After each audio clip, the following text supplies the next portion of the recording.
விட்டு போன மனசுக்கிட்ட கொஞ்சம் மனம் விட்டு பேசலாமா? என்னடா வாழ்க்கை அப்படின்னு நினச்சது போதும். இது என்னோட வாழ்க்கை அப்படிங்கிறத நம்ம புரிஞ்சுக்கணும். வாழ்கிறது ஒரே ஒரு முறை. பிறப்பு எப்படி நாம் விரும்பி பெறலையோ அதுபோல தான் இறப்பும் நம்ம தேர்வு செய்யக்கூடாது.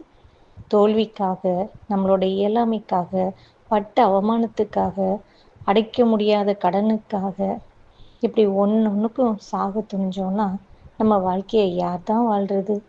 சாகிறதுக்கு நிறைய தைரியம் வேணும். குறிப்பாக ரயில் தண்டவாளத்தில் தலையை வச்சுட்டு ரயில் நம்ம மேலே ஏறி இறங்கும்போ நமக்கு வலிக்காதா என்ன? உடம்புல மண்ணெண்ணெயை ஊற்றி எரிக்கும்போது நம்ம உடம்பு எரியாதா என்ன?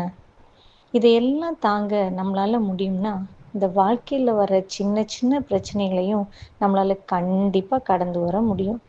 சாகிறதுல இருக்கிற தைரியத்தை கொஞ்சம் வாழ்கிறதுல காட்டுவோம். கஷ்டத்தை பார்த்து பயந்து ஓட ஓட தான் கஷ்டம் நம்மளை துரத்தும்.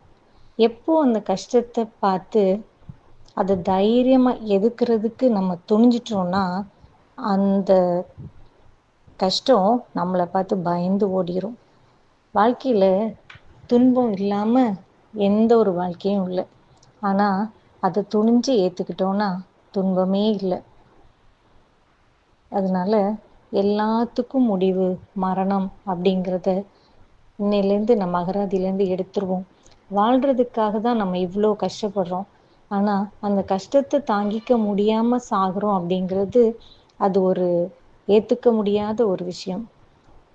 வாழ்க்கை எந்த நொடியும் மாறலாம். அந்த நொடி இந்த நொடியாக இருக்கட்டுமே